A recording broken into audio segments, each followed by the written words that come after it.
What is good, YouTube? Quinn Wade basketball analysis. Come to y'all with that quick analysis. We're gonna talk about Willie Green.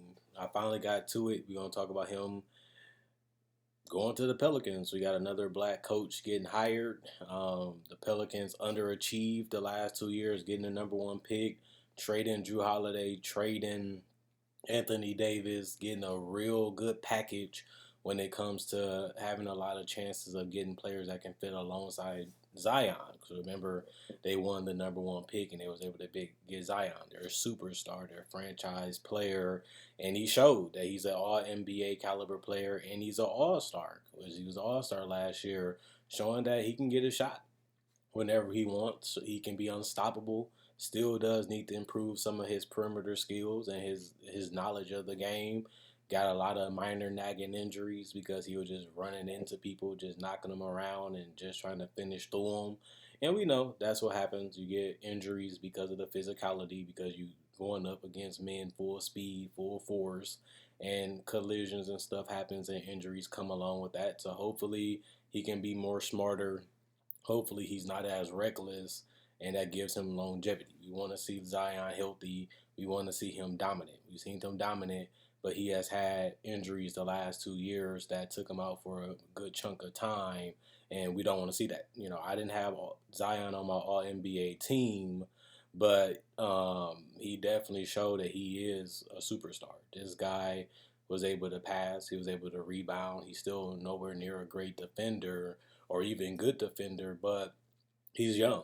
And for him to be as good as he has been, he showed why he was the number one pick. If you can get a person that can average over 25 points per game, you got you a great player, especially when it's only their second year. So Zion has been as good as advertised. He has been that good, and he also showing that he can impact the game, in different ways.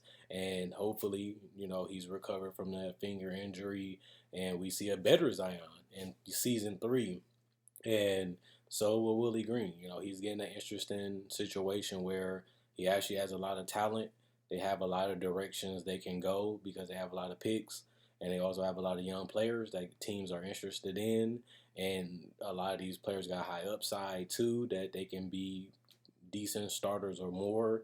And like I've been saying for a couple of weeks and months, this team has to really figure out who is their main core. Who do they want to keep? Who are they going to really build around, because they're not going to be able to pay all these players. We've seen it with Sam Presti. He had to let go of Reggie Jackson. He had to let go of Perry Jones. He had to let go of all these guys because teams are willing to give them money. Teams are willing to give them opportunity. And at the end of the day, you got to do what's best for you and your family. If you feel like you want a better role, if you feel like you can be an all-star, if you feel like you can get more money, you're going to do what's best for you. That's just how the world works. And that's just how the business works.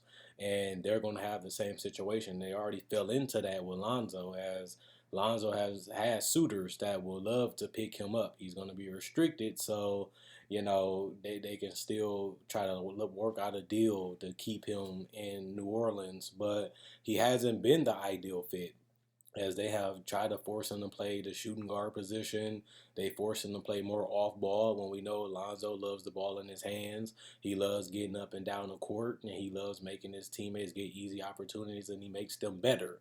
And he also has become a solid defender too, because he has the mobility and the size to guard switch multiple positions. So he's going to be an interesting guy to look out for. They didn't want to take care of him financially. He didn't really have the season he needed to have to warrant max money or close to it. But Lonzo has showed that he can be a starter in this league, and a starter with upside, because he's still figuring out his game. He's still figuring out, the game of basketball. So, it'll be good for him to stay in New Orleans. But if you can get somebody that you think is better or you think is a better fit, you might as well try to get a sign and trade and get rid of Lonzo and get somebody else, or move in a different direction, because he hasn't been the ideal fit with Ingram and Zion. And even Ingram and Zion is something interesting too. One minute Brandon Ingram was an all-star and it looked like he was a good fit. Then Zion comes in the second half of the season and the team is all about him. I'm going to clear the air. This is Zion's team. This is Zion Williamson's team. So Ingram has to fit in with him. He has to fit in around him. And he has that type of game where he can be a dual playmaker. He can be a guy that can score off the ball. He can be a guy you can put the ball in the hand. He can get you buckets in a pick and roll or just in off isolation. So it is good to have those players. The NBA loves wings that can shoot, loves wings that can score, and loves wings that can also have size to play multiple positions, guard multiple positions, and also pass and play make. And Brandon Ingram has all those things there. The problem with him too is he's not a great defender either. And you thought that Van Gundy will be able to help them defensively, hold them accountable, get on their case to make them become better players.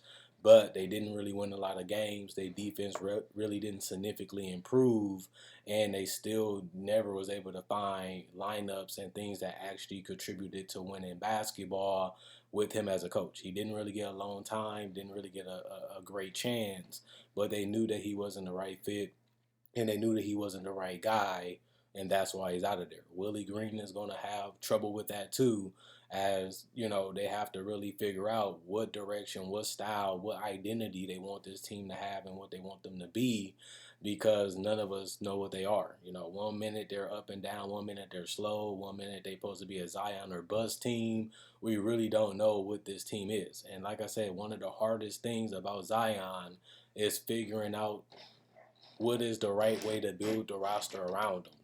And with him already going into his third year, and he's going to be getting definitely a max contract, you got to really put yourself in that perspective of how are we going to build this team? How can we really win with Zion as our best player? And that's going to be the hardest thing because he's not a great shooter. He's also not a great defender. And when you have those type of problems, either you're going to really have to find a center that can play with Zion to cover up his defensive mistakes, cover up the fact that he's not a great perimeter defender either, and neither is Ingram.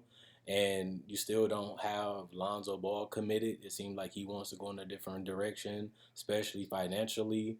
And with all these things occurring, you have to figure out how you're going to build a winning team, as this team hasn't made it to the playoffs either.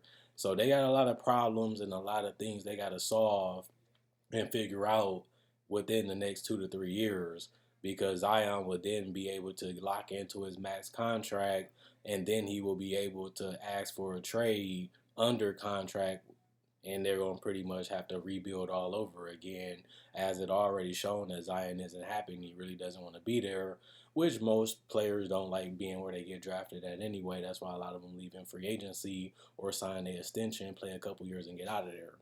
But it does look like Zion is going to be one of those players. But the thing about it is they still have time to figure this thing out, and they still have time to put the talent around him to win. You know, they was happy and ecstatic that they got Zion, but guys have been fired, coaches have been fired, which was both Gentry and now Van Gundy. And now the thing is to figure out how we're going to win in New Orleans, and they can end up just like they was Anthony Davis. You get the number one pick, everybody's happy. You get a superstar because Anthony Davis was able to score over 20 points per game too, be an all NBA caliber defender, an all NBA caliber player. But ultimately, he wanted out after his extension. They paid him his money. They gave him the extension, and he was going and won a championship in LA, but it wasn't with the Pelicans. And I can see the same thing happening with Zion. And that's going to be the problem for the Pelicans is figuring out how to win now and not trying to mortgage all of your future. And even if you do trade Zion, you're going to get a good haul back, but you still need another Zion back. And once you get that Zion, you still got to figure out a win with that Zion again. And the problem is they haven't been able to do that in New Orleans ever. They haven't did it with Chris Paul, they haven't did it with AD, and it doesn't look like they might do it with Zion either. So they're going in the same cycle, copy, and they just got to figure out how they want to get out of it. So Willie Green, he's in a tough situation. Willie Green is going to be happy that he gets a chance to be a head coach. He's going to be happy with that opportunity. He has a chance to mold and scope this team to what he wants it to be to a certain extent. But this team is all over the place. The talent is all over the place. The fit just isn't there, and that's something that the GM and him going to have to work on. and they only really got another 2 to 3 years to figure it out. And will Willie Green even survive past the 2 to 3? As the other coaches with Zion hasn't even figured out 1 year to stay. Willie Green is going to be in the hot seat. He's going to be asked to deliver. He's going to be asked to figure this thing out and make it work on the court. And if he doesn't, we done seen in New Orleans every single 5 years, a couple coaches are gone, and he could be one of them. But he understands that because we done seen it, we all done witnessed it, we all done saw it. Now he's in the same situation. We'll see what he does. We'll see if he can figure it out. It's just good to have the chance and the opportunity. He's willing to take it. He's willing to take the blame. He's willing to take the love. He's willing to take the hate. And he's willing to take the commitment, to make this team better. And he feels like he can do better than Van Gundy. Now it's just about getting it done. And if not, within 1 or 2 years, he could be gone. And then we'll be thinking about what they're going to do with Zion. And then they can be in the same situation when they're rebuilding. It's tough in New Orleans. It's tough out there. It really is. But they got a chance to get it right. They still got a chance to figure it out. We just got to see them do it. Other than that, I'll be back tomorrow with another video. Quinn Wade, basketball analysis. I'm gone. Enjoy the rest of y'all weekend, and hopefully see y'all Monday.